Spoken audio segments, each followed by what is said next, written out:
Dream of the Red Chamber Chapter 78. Today, we're stepping into the aftermath of a massive internal crackdown. And we are, of course, talking about the Jia family in Cao Huswin's masterpiece, Dream of the Red Chamber. We are. And for those of you who already follow the intricacies of the Jia clan, you know that the dynamics inside the Grandview Garden are, well, they're basically as complex as any modern geopolitical thriller. Oh, absolutely. It's a phenomenal text for studying, the real anatomy of power. It is. We're looking at a single, incredibly eventful day in this grand estate. Let's get right into that executive briefing. So we have Lady Wang reporting directly to Grandmother Jia. Right, the ultimate matriarch and basically the CEO of the estate. Exactly. And Lady Wang is delivering the news of her purge. She just casually explains that she has dismissed the maid, Qingwen. And her reasons are fascinating. She says the girl was older, lazy, constantly suffering from daughter's disease. Which is consumption, right? Yeah, basically. And she claims she was just too sharp-tongued. And just to be completely thorough, Lady Wang also fired the entire troupe of theatrical girls. Right, claiming they were bound to corrupt the household with their nonsense. Which, Grandmother Jia's reaction here is just a masterstroke of subtle character study. It really is. I Yeah. mean, she doesn't scream or throw things, but her surprise is palpable. Because in the vast hierarchy of the Jia state, Grandmother Jia had already quietly earmarked Qingwen as the premier talent among the staff. Exactly. She recognized that Qingwen was unmatched in beauty, wit, and especially her needlework. Right. Grandmother Jia's long-term sort of unspoken strategy was for Qingwen to eventually become Baoyu's primary concubine. Yeah, she was playing the long game. But, I want to challenge the traditional reading of this scene for a second. Oh, go ahead.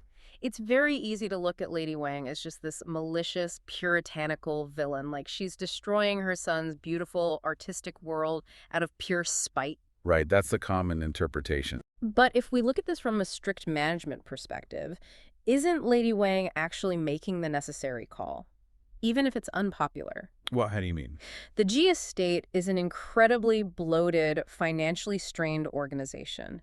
In a household of hundreds of servants, discipline is totally slipping. That's true. It's barely functioning on a practical level. Right. And Qingwen is demonstrably insubordinate. She constantly picks fights and really flaunts her favored status. Yeah, she doesn't hold back.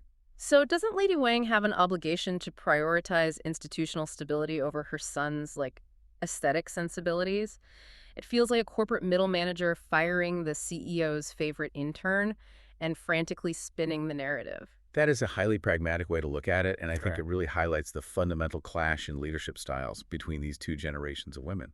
How so? Well, you have Grandmother Jia, who operates on this almost Renaissance ideal. She values exceptionalism. Right. Brilliance, beauty, wit. Exactly.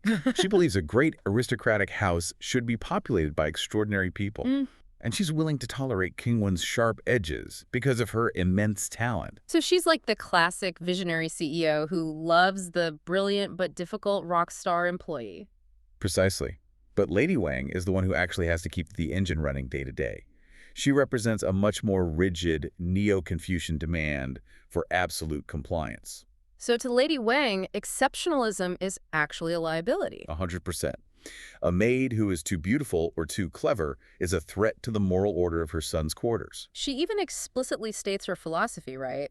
That a wife or a favored maid needs to be steady and heavy. Yes, she is systematically replacing Grandmother Ji's culture of brilliance with her own culture of docility. What makes Grandmother Jia's response so fascinating, instead of pulling rank and just overturning Lady Wang's decision, she diffuses the tension with a joke. Right. She observes that Baoyu ignores advice from all the proper authority figures. But he loves hanging around his maid so deeply that he must be a reincarnated maid himself. Yeah, a soul who cast his lot in the wrong body. That comment is incredibly revealing regarding how deeply Grandmother Jia understands Baoyu. Even if she doesn't entirely know how to protect him. Exactly. She's acknowledging his profound, almost radical empathy. Baoyu does not view the women in his quarters merely as human resources to be managed. He connects with them emotionally. Right. And by framing this empathy as a supernatural quirk, a reincarnated maid, Grandmother Jia gives Lady Wang a polite fiction to swallow. She's essentially saying, look, my grandson isn't a threat to the patriarchal order, he's just an eccentric. Yeah, but in doing so, she entirely minimizes how devastating Lady Wang's purge is actually going to be on his psyche. Lady Wang champions another maid, Shirin. Jiren is the absolute embodiment of that steady and heavy ideal we talked about. Right, she's presented as the only servant willing to step up and actively advise Baoyu against his frivolous habits. Even if she has to, as they say, fight to the death to do it.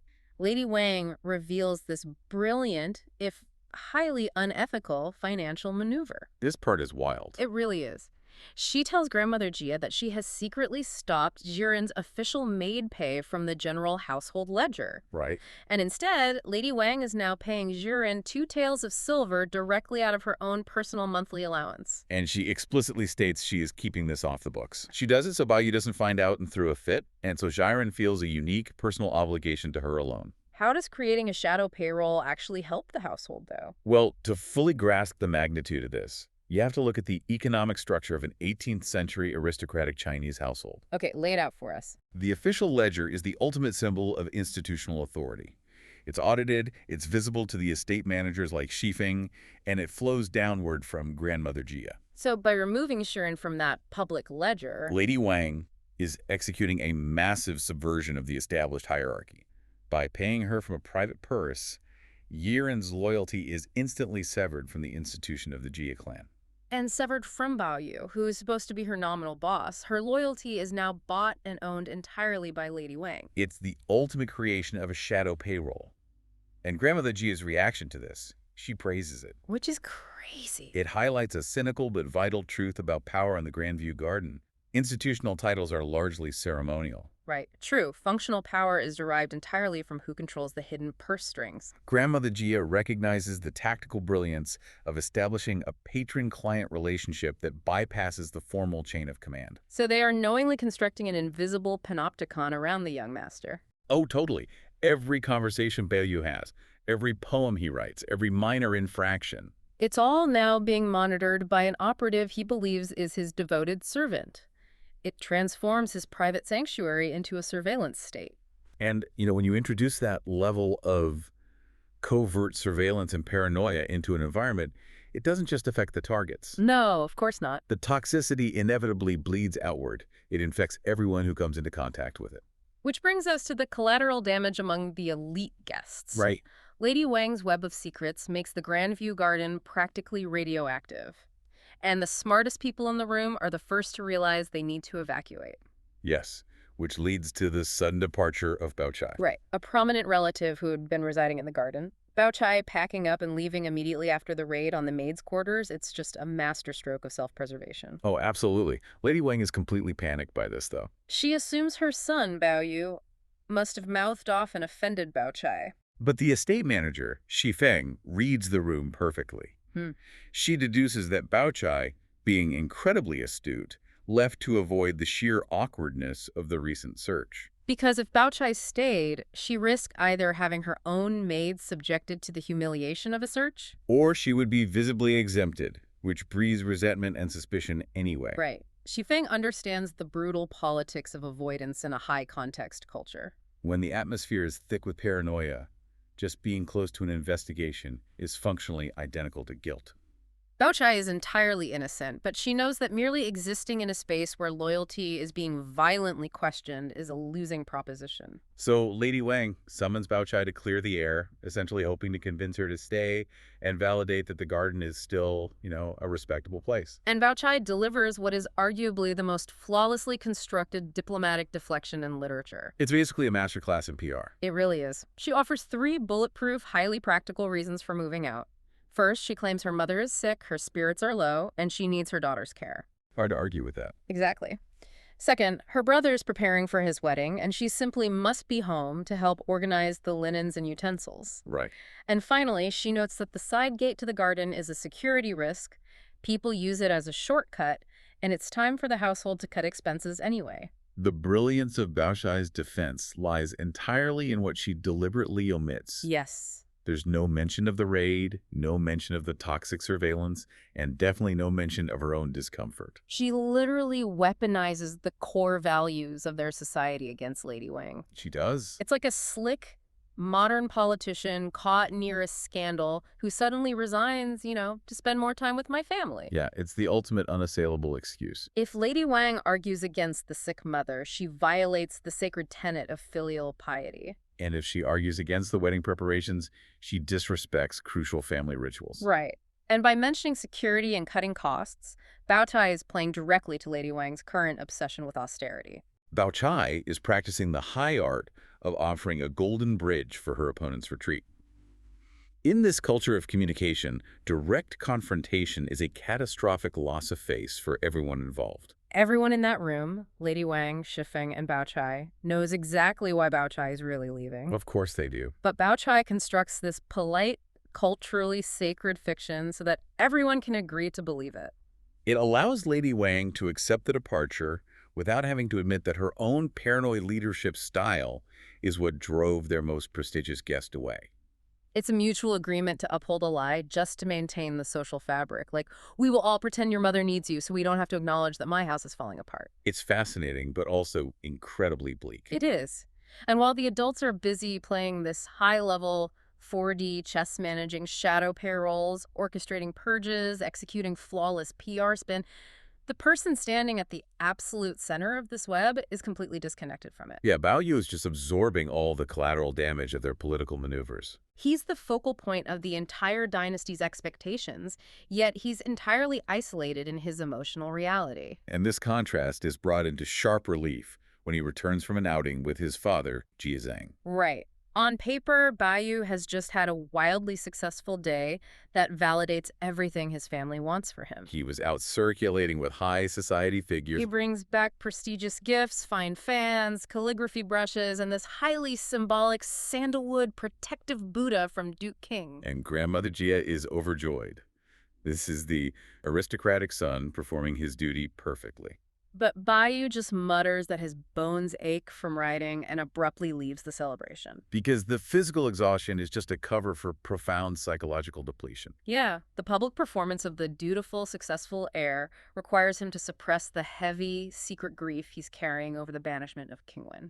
So he retreats to his quarters, and we get this visually stunning, absolutely heartbreaking sequence. He strips off his formal outer clothes, complaining about the heat, and as the heavy outer jacket comes off, he reveals a pair of inner trousers that the text specifically describes as blood red. And the maids who were present, Yu and Qingwen, instantly recognize them. Right, they're the meticulous handiwork of Qingwen. The maids sigh and offer this very poetic observation. The object remains, but the person is gone. The imagery of those blood-red trousers concealed beneath the heavy formal layers of aristocratic outerwear is incredibly potent. It's a literal manifestation of his raw, bleeding heart, hidden away from the surveillance of his family. He is literally wearing the ghost of the friend his mother just destroyed. But then the scene takes this deeply jarring turn. Baoyu is standing there, emotionally devastated, and the maid Qingwen starts aggressively analyzing his outfit. Yeah, she pivots completely. She notes how the red trousers perfectly complement his pine flower green jacket and his stone blue boots, and how the entire ensemble brings out his indigo hair and snow white face. That's wild. It's absolutely wild to read. It's like someone critiquing the font selection on your eulogy. Why are they suddenly pivoting to color theory when the boy is clearly in the middle of a massive depressive episode? Because that pivot reveals the exact nature of his isolation. You have to remember who is left in the room. Right, Yu and Qingwen. Exactly. They are the steady maids. They are the survivors of Lady Wang's purge, the ones who comply with the new regime. Oh, wow. Their job is to manage Baoyu's aesthetic, his schedule, and his physical environment. They are not equipped, nor are they permitted to manage his soul. So they see the exquisite needlework because it elevates his status as a wealthy young master. But they are totally blind to the fact that, to Baoyu, the needlework is a tragic relic of a human being he loved. They cannot bridge that empathetic gap. No. And Baoyu realizes in that exact moment that he is entirely surrounded by caretakers who do not actually care for him. He's a prized possession to be polished, not a person to be comforted. Precisely. So he uses their own training against them. Right. He says he needs to go for a walk. And the maids immediately panic and insist on protocol. He can't go alone. They need to fetch his formal clothes. They need to carry his new brushes. They need to form a proper procession. And Baoyu essentially says, fine, you go ahead and carry all the formal gear, and I'll wait here. He weaponizes their obsession with etiquette to trick them into leaving the room. It's the only defense mechanism he has left. He manipulates their rigid adherence to protocol just so he can have a single, unmonitored moment to drop the mask and experience genuine grief for Qingwen. It's incredibly moving. So Baoyu asks what happened. And Nanny Song's report is just brutal. It is raw, unvarnished reality. Oh, it's incredibly bleak. She tells him that Qingwen died in sheer agony, calling out all night for her mother, until her throat simply gave out and she couldn't even make a sound anymore. Yeah, there is zero poetry in Nanny Song's account. I mean, it is the gritty, terrifying mechanics of a body shutting down in total isolation. And Baoyu is absolutely shattered by this. But then, a younger maid steps in. This is a girl who actually risked severe physical punishment to sneak out of the compound and see Qingwen before the end. Right. She sees Baoyu weeping, completely broken by that bleak report from Nanny Song. So she intercedes. She spins this incredibly elaborate, comforting tale. She looks Baoyu right in the eye and says, Qingwen didn't just die. She was summoned by the Jade Emperor himself to become a heavenly goddess. Specifically, the goddess of the hibiscus flower. Yes. And we have to look closely at the architecture of the young maid's lie here. Yeah. Because she doesn't just offer Baoyu a vague, she's in a better place platitude. No, she constructs a watertight forensic alibi, and the utility of that is to absolve Baoyu of the guilt of not being there when Qingwen took her last breath. She uses exact timestamps. It's wild. Yeah. She claims the heavenly appointment for Qingwen to assume her post as a flower goddess was scheduled for exactly 1:30 p.m., or Beijing 2K. Right. But Baoyu didn't arrive back home until 1:45 p.m., Beijing 3K. So it was a mere 15-minute missed connection. And she even explains the theology of it. She says, unlike greedy, low-level ghosts who can be bribed with paper money or food to delay a death for a few extra minutes, heavenly messengers operate on strict imperial time. When the Jade Emperor calls, you depart immediately. There's no negotiating. And to permanently seal the myth, she had the severe consequence. Yes. She tells Baoyu that this information is heavenly machinery. It's a divine secret. If anyone leaks this secret to anyone else, the heavens will strike them down with 5 lightning bolts. Wow. So she effectively locks this comforting narrative into a private vault that only the two of them share. Baoyu's mother, Wang Furen, sees Qingwen as a literal pollutant. Oh, right. She orders that Qingwen's body absolutely cannot remain on the premises for even a moment. Exactly. The mother tosses a meager 10 taels of silver to have the body hauled outside the city walls and immediately cremated. Just 10 taels. Yes. 10 taels for funeral rites in this aristocratic world is an insult. It's basically the cost of taking out the trash. Furthermore, Qingwen's own brother and sister-in-law, they don't shed a single tear. They grab the 10 taels, hire cheap labor to haul the body away, and then immediately loot her remaining belongings. Which were worth a lot more, right? Oh, absolutely. Fine clothes and jewelry worth roughly 300 to 400 taels of silver. They liquidate her entire existence, lock the door, and walk away. Okay, let's unpack this. Yeah. Because understanding that economic disparity really changes everything. It does. Like, if the brutal reality is that someone Baoyu loved deeply is objectively valued at 10 taels and a hasty, unmourned cremation by the people running his universe, then the young maid's lie isn't denial. No, not at all. It's a highly sophisticated PR containment narrative. Think about how a corporation in crisis creates a heavily structured, meticulously detailed alternate story to isolate the damage and protect the core brand. That's a great way to put it. The maid is doing exactly that, but for Baoyu's soul.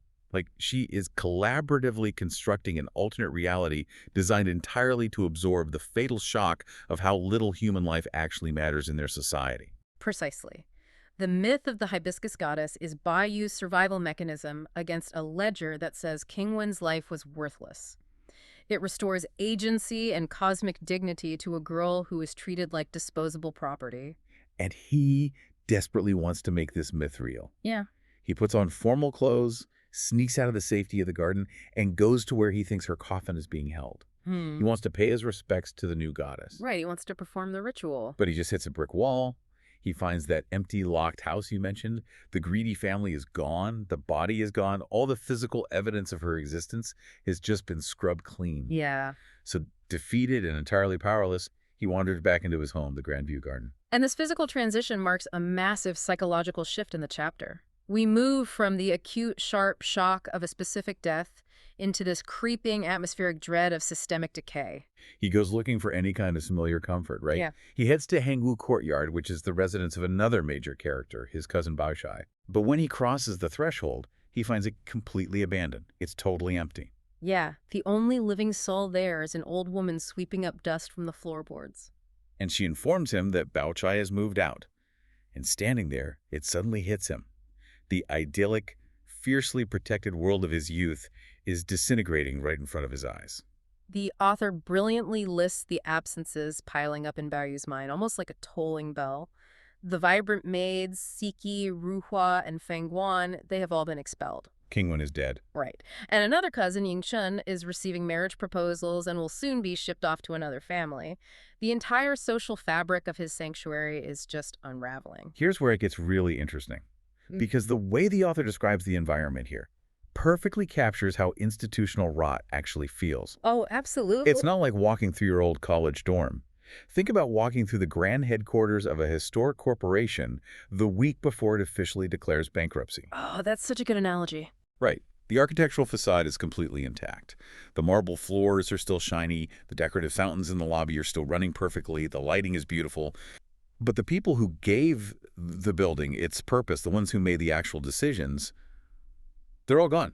Yeah, it's just a shell. Exactly. Yeah. The physical infrastructure has outlasted the soul of the place, and you are hit with this terrifying realization that you are standing in a museum of your own life, completely powerless to stop the clock. That disconnect between the physical space and the human reality is exactly what the author zeroes in on. It's a profound meditation on transience. The text juxtaposes the intense, messy suffering of Baoyu's collapsing social world with the eternal, completely uncaring rhythms of nature. Yeah. He specifically looks at the vines in the courtyard. They are brilliantly green. Right. He looks at the water in the stream, and it's flowing beautifully over the rocks. And that biological perfection crushes him. He mourns what he calls the heartlessness of heaven and earth.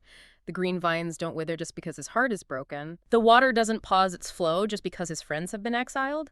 Nature's complete indifference to human suffering isolates him even further. It really highlights how small his grief is to the universe. Exactly. And he has this chilling, paralyzing realization that very soon, only his cousin Dayu and his maid Zharin might be left with him in this massive, empty garden.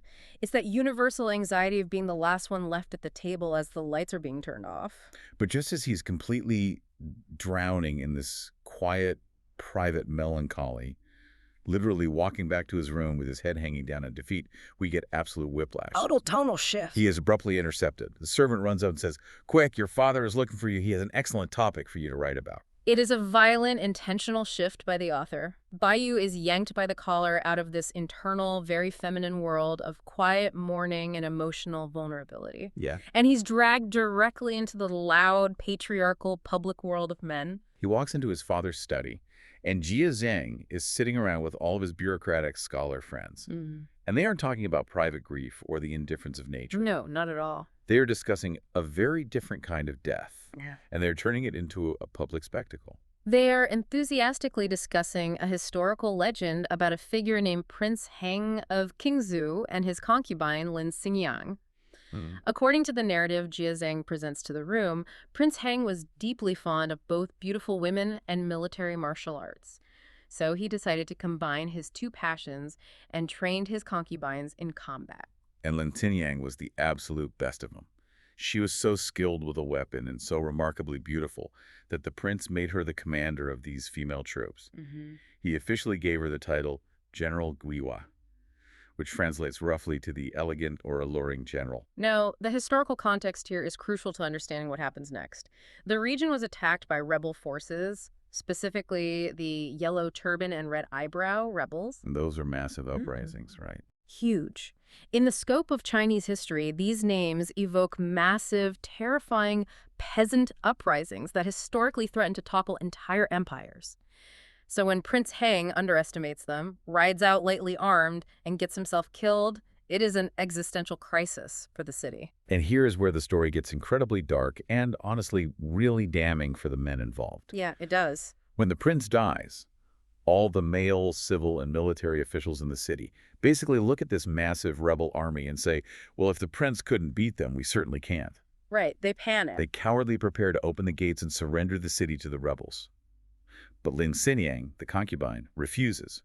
Out of a fierce, unyielding loyalty to the dead prince, she rallies her female troops. Her entire unit. Yeah, she leads them out of the city gates in the dead of night and launches a desperate suicide mission against the rebel camp. They manage to assassinate a few rebel leaders, but ultimately they are completely overwhelmed. Every single woman is slaughtered on the battlefield. It is a harrowing, bloody account of absolute fatal loyalty in the face of male cowardice.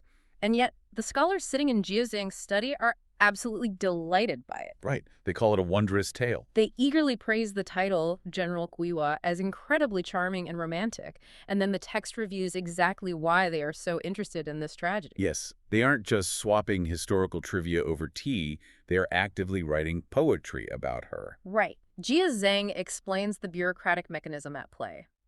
There is a new imperial decree from the current emperor. The decree states that anyone from past dynasties who demonstrated profound, unacknowledged loyalty, even monks, nuns, beggars, or women, should be reported to the Ministry of Rights. So they can get a reward. Exactly, official posthumous rewards. So these comfortable scholars are hastily drafting poems and essays about the slaughtered Lin Xinyang to submit to the government. Meanwhile, Jia Zhang calls in his son, Jia Baoyu, his nephew Jia Lan, and another son, Jia Huan, and assigns them a very specific prompt. Yeah, they must write a poem honoring Lin Xinyang. okay, so if Baoyu is a rebel, and we will absolutely get to him in a second, we first need to understand what he is rebelling against. Like, what does a good student even look like in Jia Zhang's eyes? Well, the text points us directly toward Huan and Lan for that answer. It says these two are highly trained in something called the eight-legged essay. Okay, the eight-legged essay, that sounds intense. What exactly is that? It was essentially the cornerstone of the imperial examination system during the Ming and Qing dynasties. And it was an incredibly rigid, highly formalized essay structure. Like you had to write it perfectly to get a government job. Yeah. Yes. To pass the exams and become a government official, you absolutely had to master it. It literally required the writer to construct their argument in 8 distinct sections, and it heavily relied on these very strict parallel structures. Parallel structures. What does that look like in practice? Well, if you made a point in one sentence, the next sentence had to match it perfectly, like in rhythm, tone, and grammatical structure, but it had to offer the contrasting idea. Oh, wow. So it sounds less like writing an essay and more like, I don't know, solving a very restrictive math equation using vocabulary words. That is actually a perfect way to look at it. It required massive memorization of classical texts and strict adherence to a formula. So does it leave much room for original thought? No, not at all. And the overarching critique of the eight-legged essay, which the novel explicitly highlights, is that it forces you to think in balanced, safe opposites. You aren't writing raw, disruptive truths. You're just filling in the formula. Right. And the text tells us that because Huan and Lan are so heavily trained in this method, their minds have actually become a bit, quote, sluggish. Sluggish. Ouch. Yeah, their poetry is described as stiff and ordinary. I mean, they know the rules flawlessly, but their writing just completely lacks spirit. Which brings us to Baoyu. And Baoyu is just operating on a completely different wavelength here. Oh, entirely. Yeah. He rejects traditional studying completely. He's reading all the forbidden stuff instead, right? Exactly. He reads wildly from all these miscellaneous non-approved books, plays, and romances. He's naturally brilliant. He improvises. And he honestly doesn't care about the strict rules. Because he knows the rules are kind of made up anyway. Yeah, he knows that even the ancient revered poets often just made things up as they went along. Baoyu recognizes that art and truth are fluid. It's so interesting. The text points out something really profound about the creative process here. Like, if you were constantly terrified of breaking a rule, fearing the front and fearing the back. Even if you manage to pile up the right words in the correct order, the result is going to be completely tasteless. Right. And Baoyu is completely unbound by that fear of the format. Which makes the dynamic with his father so intriguing in this particular scene. Because Jia Zhang is notoriously strict. But the text notes a really surprising pivot here, doesn't it?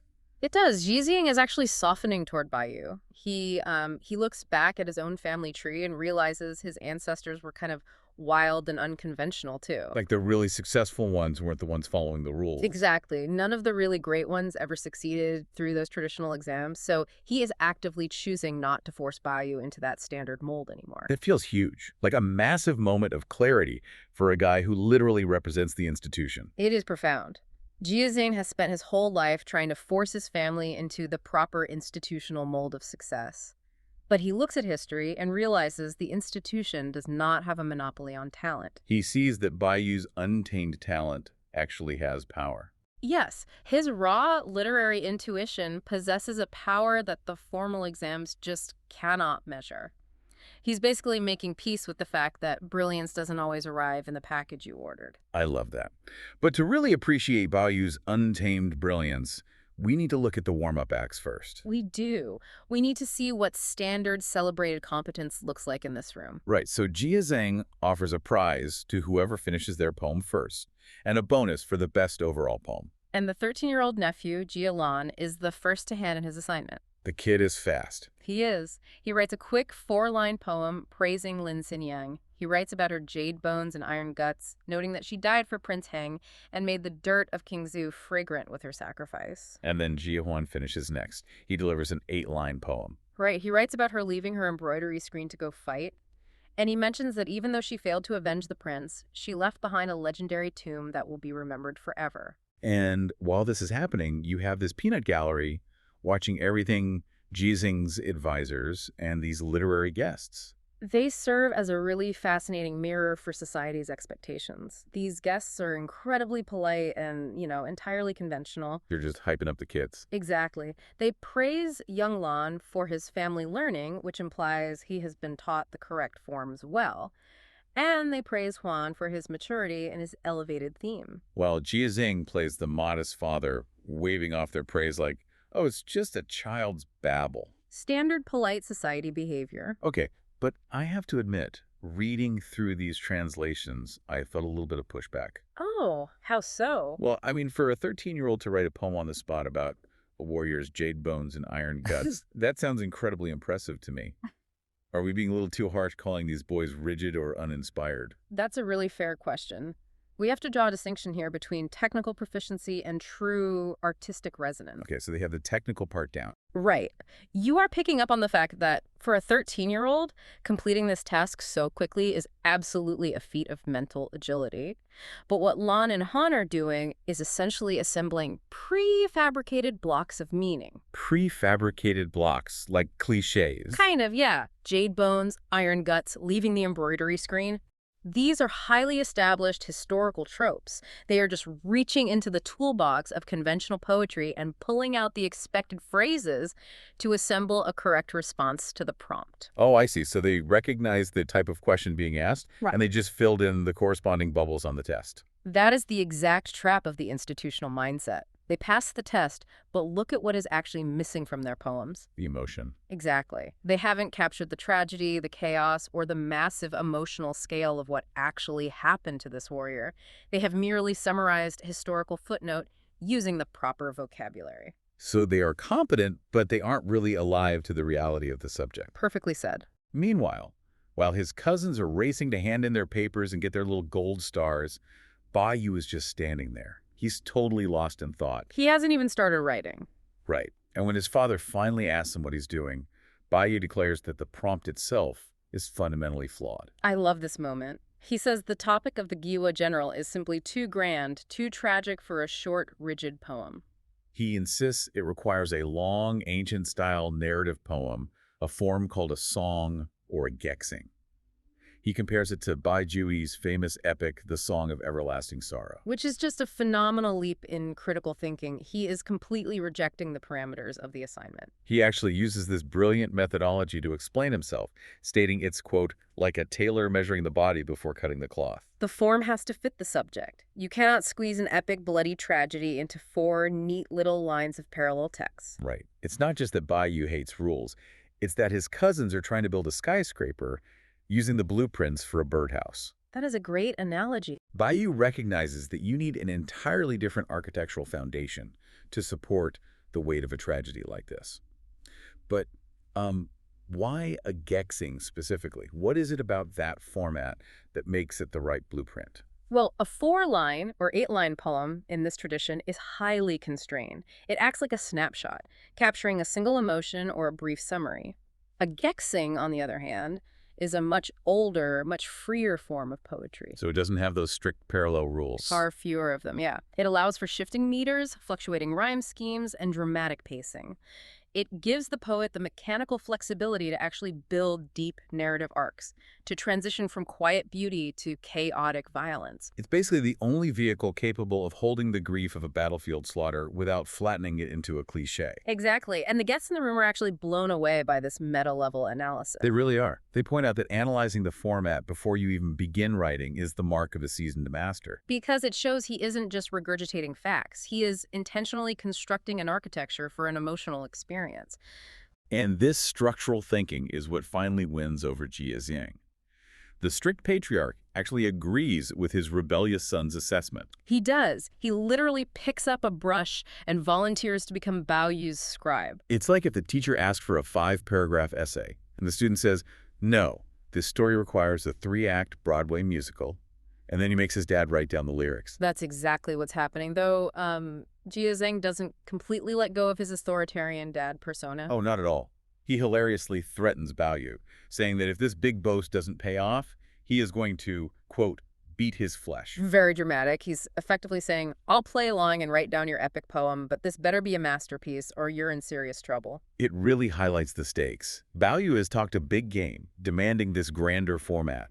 Now he has to perform live, dictating this cinematic poem line by line. Well, the very authority figure he usually clashes with records his every word. Okay, let's walk through the poem Baoyu actually creates, because it is brilliant, brutal, and it does something entirely unexpected. He starts by painting a really vivid picture of contrast.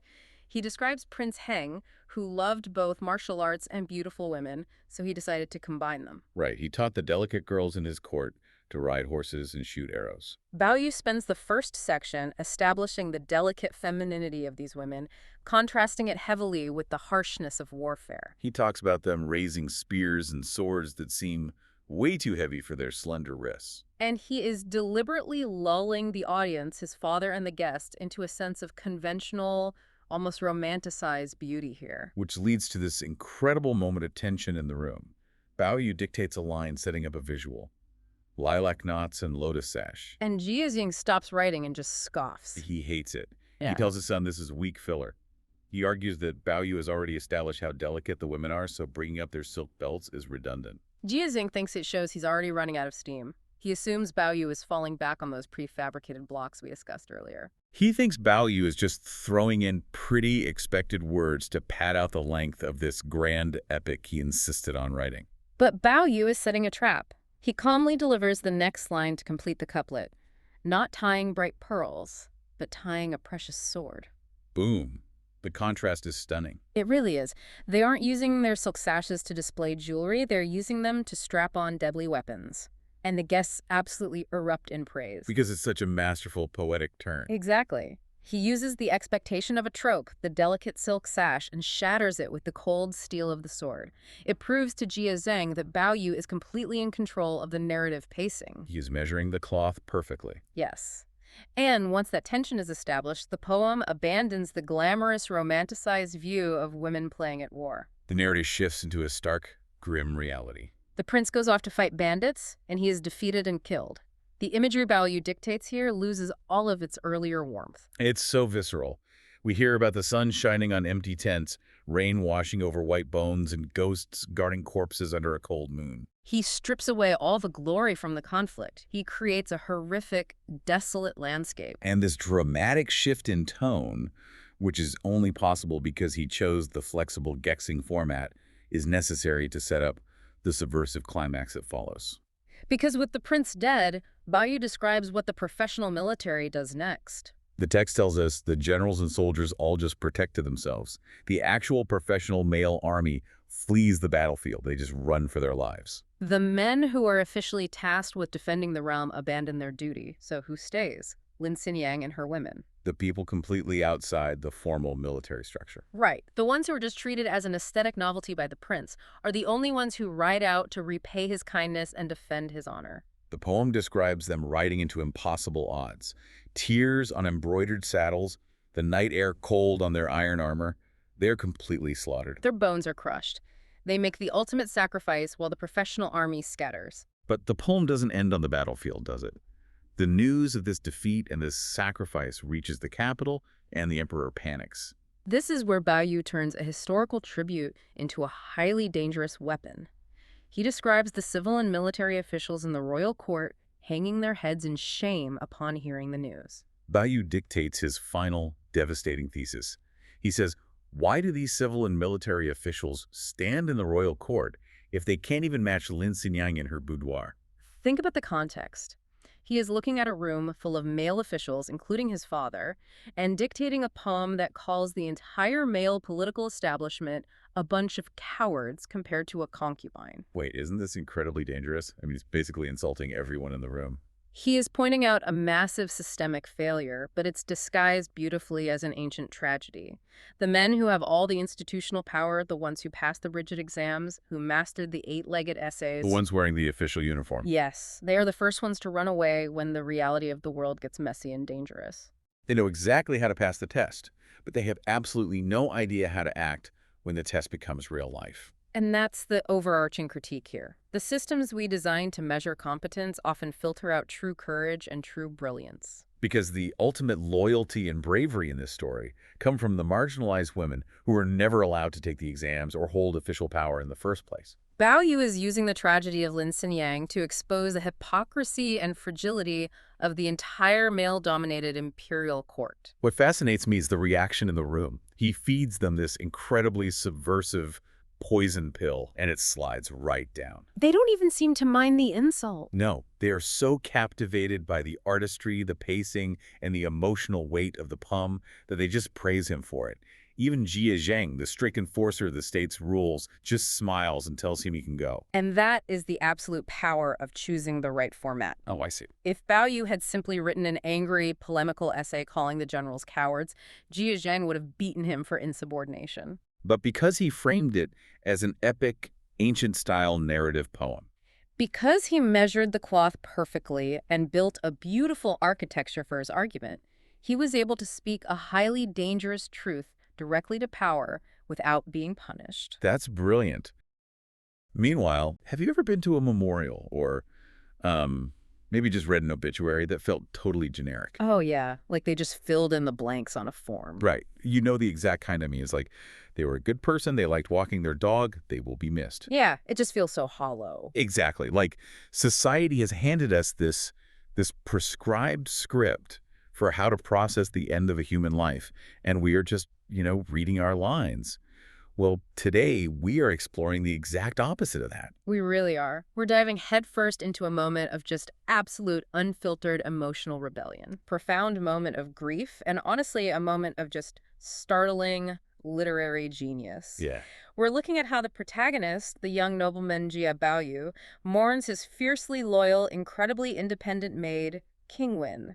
But the real core of the story is how his entirely unconventional tribute challenges the very fabric of the societal expectations around him. Even though we are dealing with a classic text from centuries ago, the themes here are just so relevant. Very modern. Right, I mean, dealing with loss, resisting conformity, and trying to find a genuinely authentic way to express your emotions when the world just tells you to be quiet. Those are incredibly modern struggles. Absolutely. To really get why this matters to you and me today, we have to look at how Baoyu operates. He doesn't just mourn her. He basically launches a full-blown philosophical protest against the standard mourning practices of his era. He does, and that rejection is really the bedrock of his entire rebellion. But to understand what he creates, we have to look at the environment he's creating it in. Right. The setting itself is critical. So it's night. The atmosphere is incredibly heavy and lonely. Everyone else in this massive, sprawling household has just gone to sleep. But Baoyu's awake. Yeah, he's awake, completely heartbroken, and he's just wandering through the beautiful, labyrinthine Grand View garden. And he looks out over a pond and sees the hibiscus flowers blooming in the dark. And seeing those flowers triggers something for him. Right, yeah, it does. Because earlier, a little maid had tried to comfort him by telling him this story. She claimed that Qingwen hadn't just died a miserable death, but that she had been elevated to the heavens to become the goddess of hibiscus. Right, which is just this sweet, almost childlike comfort. Yeah, but for Baoyu, in the depths of his despair, it provides this sudden, unexpected glimmer of joy. It inspires him to just bypass his family's formal mourning protocols entirely and hold a private memorial right there. Right by the pond, Exactly. in the middle of the night. But his approach to this private memorial is, it's highly specific. He insists on being neatly dressed, which shows this intense personal respect, but he absolutely refuses to use what he calls worldly or secular mourning rituals. Right, he wants no part of that. None. He wants this memorial to be romantic, strange, and completely detached from the mundane bureaucratic world of his family's estate. It's basically the equivalent of skipping a stiff, highly publicized funeral where, everyone is wearing uncomfortable black suits and shaking hands out of obligation. Oh, totally. Just to go hold a deeply personal, quirky memorial in your dead friend's favorite park at 2 in the morning. That's a great way to put it. But, part of me looks at this and thinks, is Baoyu just being an edgy teenager? Like rebelling just to rebel? Yeah, like an angst-ridden kid playing goth in the garden to stick it to his parents' generation? Is there actual philosophical weight to what he's doing, or is it just adolescent rebellion? Well, what's fascinating here is that there is a surprisingly deep philosophy driving him, and he actually invokes ancient historical texts to defend his choice. Oh, really? Yeah. Baoyu argues that you don't need wealthy, elaborate, socially approved setups to show true reverence. He points out that ancient kings and gods were often honored with the cheapest, simplest offerings. Like what? Like a handful of duckweed, or even just puddles of clean rainwater. Wow, just rainwater. Exactly. The mechanism he is relying on here is pure intention. He is arguing that the value of a tribute does not exist in the material wealth or the public spectacle of the offering. Right. The value is generated entirely by the sincerity of the heart. If the heart isn't honest, 100 golden statues and clouds of expensive incense mean absolutely nothing. So he's effectively saying that the intention is the offering. Yes. A puddle of rainwater offered with a shattered heart is objectively worth more than a massive, expensive banquet bought out of social obligation. Perfectly said. And that rejection of worldly material rituals, it just naturally bleeds right into his rejection of conventional writing. Because, if you despise the material culture of your time, how do you sit down and write a meaningful tribute without sounding like the very literary establishment you hate? Well, you refuse to use their language. Right. Baoyu specifically rejects the cliché fill-in-the-blank elegy formats that were popular among the elite. He views those formats as performative. They're meant only to appease the eyes and ears of society rather than to actually communicate with the dead. Performative grief. Yeah. It's like the 18th century equivalent of posting a carefully curated, PR-approved corporate apology on LinkedIn. Oh, that is exactly what it is. And he hates that fake polish. He insists that his tribute has to be visceral. He states that every single word must be a sob and every sentence a cry. That is so intense. It really is. He goes so far as to say he would rather his writing lack flowery rhetoric entirely than lack genuine sorrow. And in a society that prized literary elegance and strict essay structures above almost anything else, that is a wildly radical stance. Because it reveals a pretty crucial cultural fault line in the novel, right? Definitely. Baoyu explicitly states his utter contempt for worldly fame and the civil service examinations. And just for context, passing those rigorous, highly structured civil service exams, that was virtually the only acceptable path to success, power, and status for a man of his background. It was the golden ticket. But Baoyu looks at the scholars of his day and believes they have lost the true ancient ways of expressing themselves. He thinks they are blinded by the pursuit of career advancement. Like they aren't writing to explore the human condition, they're just writing to get a promotion. Exactly. So if the modern, rigid Confucian essay style is a symbol of everything fake and career-obsessed, where does he turn for his poetic rebellion? He looks back to a time before those rigid rules existed. He models his elegy on the literature of the ancient state of Chu. Okay, the state of Chu. Right, specifically referencing classic foundational works like the Li Sao and the Zhao Han. The culture of the Chu state was fundamentally different from the rigid, pragmatic North. It was known for shamanistic, wild, deeply emotional, and highly mystical poetry. Oh, wow. Yeah, By adopting this ancient style, Baoyu gives himself permission to break the modern rules. He uses bold metaphors, irregular sentence structures, and raw, unfiltered emotion without being boxed in by the strict metrical laws everyone else is following. So he's basically throwing out the modern tax form style of writing and opting for ancient mystical slam poetry. That's a great visual. And he's writing this for an audience of one. It's just for Qingwen. Right. He even admits in the text that his work is arbitrarily compiled and, quote, not for others to admire. That just strikes me as an incredibly pure form of creation. He really is. He's not thinking about publishing this masterpiece. He's not worried about some literary critic reviewing his rhyme scheme. It is purely an outpouring of his soul to hers, designed to bridge the gap between the living and the dead. And that intimate intent brings us to the elegy itself, which is titled the Farong Nurle, or the Elegy to the Hibiscus Maid. Now that we understand the deep emotional and philosophical stakes, that this is a rebellion against fake grief, against the careerist establishment and material obsession, the actual physical act of the memorial takes on so much more weight. Yeah, let's look at how he physically manifests this rebellion in the garden. Because you can't read an ancient wild elegy over a standard, boring offering table. No, you definitely can't. The sensory details here are so vivid. He writes this incredibly long elegy on fine ice silk, using careful, regular script. He takes it out under the moonlight. And a little maid helps him present 4 specific items. And notice what he doesn't bring. Right. He doesn't bring the standard roasted pig or conventional temple sacrifices. Instead, he brings flower stamens, ice silk, fragrant spring water, and maple dew tea. The mechanism behind the specific offerings is brilliant. Society sacrifices dead animals because society values wealth and consumption. Wow, yeah. Baoyu sacrifices elements of delicate beauty because he values Qingwen's spirit. The maple dew tea and the spring water represent her pure, uncorrupted nature. The flower stamens mirror her fragility. They're such intimate sensory items. Exactly. They speak directly to who she actually was as a person, completely ignoring what a traditional priest would say a ghost requires. And as he weeps and reads the text aloud to the hibiscus flowers, the content of the elegy just mirrors that exact intimacy. He starts by documenting their bond, noting how tragically short her life was. I mean, she was only 16 years old when she died. So young. But then he gives this heartbreakingly exact timeline of their relationship. He states they spent exactly 5 years and 8 months together. Right. The exactness of that number is what I mean about avoiding the generic obituary. He didn't just say she was a good maid, we were friends for a while.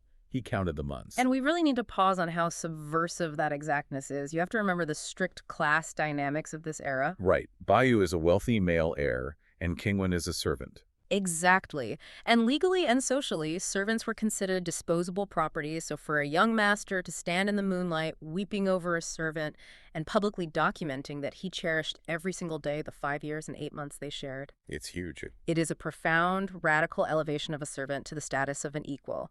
He is giving her the dignity of specificity. He affords her a level of humanity that the world just completely denied her. Yes. And then he moves into the praise. He uses these beautiful sweeping comparisons, brighter than the sun and stars. But the elegy doesn't stay in that space of gentle mourning, does it? No, it takes a very dark, very sharp turn into tragedy and outright anger. Baoyu doesn't just mourn her passing, he treats her death as a crime. Yeah. And he points fingers at the culprits. He uses nature metaphors to describe the vicious, jealous people inside his own household who slandered her. He doesn't just call his family members mean. He calls them owls and eagles swooping in to destroy a delicate orchid. It's brutal. It's not just a complaint. It is a poetic assassination of his own family's cruelty. He directly blames fierce women and slaves for spreading the malicious rumors that led to her illness, her violent expulsion from the house, and ultimately, her wrongful death. It is a blistering indictment of the system he lives in. But intertwined with that outward anger is this profound, suffocating sense of inward guilt. Right. He laments the fact that her coffin and her remaining belongings were burned after she died. He expresses this deep, agonizing shame that he couldn't fulfill a private promise they had made to share a tomb or to at least become ashes together. And here's where I want to push back on Baoyu's mindset a little bit, or at least challenge how we interpret his grief. Okay, let's hear it. He paints himself in this poem as the heartbroken observer, right? The one righteous person who truly saw her worth while the owls and eagles tore her apart. But he also admits to feeling guilt. So we have to ask, is this elaborate, highly mythical elegy, where he spends pages imagining her riding dragons, commanding the wind, wearing moon pearls as a literal goddess, is that actually a coping mechanism for his own powerlessness? That's a great question. Because at the end of the day, for all his poetry and pure intentions, he couldn't save her from those fierce women, could he? No, he couldn't. And that is the tragic core of Bayou's character. When you connect this specific night to the bigger picture of the novel, the cognitive dissonance is staggering. How so? Well, Baoyu is the golden boy. He's born into immense privilege, beloved by the matriarchs, yet he is utterly paralyzed by the patriarchal and matriarchal authority of his own family. Right. When the matriarchs decided Qingwen was a bad influence, when they dragged her out of bed while she was deathly ill and threw her out of the estate, Baoyu could do absolutely nothing to stop it. He had privilege, but he had zero actual power. He was completely trapped by the machinery of his own status. Exactly. And because he is trapped in reality, he escapes into the myth. He accepts the little maid's rumor that Qingwen is now the goddess of hibiscus because it corrects a cosmic injustice that he was powerless to fix on Earth. Ah, that makes so much sense. In his worldview, heaven assigns roles based on true talent and inner purity, and Qingwen's brilliance was unmatched. So yes, building this elaborate spiritual world where she reigns supreme is absolutely a coping mechanism for his immense guilt. Yeah. But simultaneously, it remains the ultimate validation of her worth. Reality treated her like dirt, throwing her out to die and burning her meager possessions. So in his poetry, Baoyu gives her a tribute fit for an emperor. It's his way of balancing the scales. Exactly. If the waking world is going to be cruel and arbitrary, Yeah. he will construct a spiritual world where she finally gets the respect she deserves. Yeah. And he pours all of this psychological weight, all of this guilt and anger and love into the climax of the elegy. It really builds to this massive, soaring spiritual peak. Yeah, he is crying out into the night garden, using this ancient hypnotic two-state rhythm, literally begging her spirit to descend from the clouds, to ride the wind, to cross the boundary of death and come back to him. You can just feel the emotional exhaustion setting in. He has essentially tried to thin the veil between the living and the dead through the sheer force of his grief and his willpower. Which makes the pacing of what happens next so jarring. Oh, absolutely. We've been floating in this ethereal world of dragons and moon pearls. He finishes reading the elegy. The physical ritual comes to a close. He burns the ice silk, sending the ashes floating up into the dark, believing the words are traveling to the spirit world. He pours the fragrant maple dew tea onto the earth, and then silence, total silence. He just lingers by the pond. The smoke is clearing, the adrenaline of the poetry is fading, but he is unwilling to leave. The little maid who accompanied him is shivering in the dark, and she urges him 4 separate times to go back inside, to return to the real world. The narrative tension here is masterful. Think about the psychological state Baoyu is in. He has just spent a massive amount of mental, emotional, and spiritual energy trying to summon a ghost. He has built this entire mythical construct in his head to deal with the trauma of losing her. And just as he sends that trauma up in smoke, just as the silence stretches on, A voice from behind the rocks laughs. a physical sound in an empty garden. Right out of the darkness, a voice just laughs and says, "Please stay." It's terrifying. Both Baoyu and the maid just freeze. The silence is shattered. A shadow physically steps out from the hibiscus flowers. The little maid is absolutely terrified. She screams, "Oh no, a ghost! Qingwen's spirit has really appeared!" And Baoyu just looks over in total shock. It completely shatters the boundary between his internal poetic grief and the external reality of the garden. Yeah. He has spent the last hour lost in the ancient state of Chu, conjuring a goddess. When a physical figure actually appears and speaks, it forces Baoyu and the reader to snap violently back into the physical reality of the Grandview Garden. It's like waking up from a dream. Exactly. It highlights the brutal friction between the world Baoyu wants to live in, which is a world governed by pure emotion and spiritual truth, and the tangible, complicated world he is actually trapped in. It's the ultimate cliffhanger. Yeah.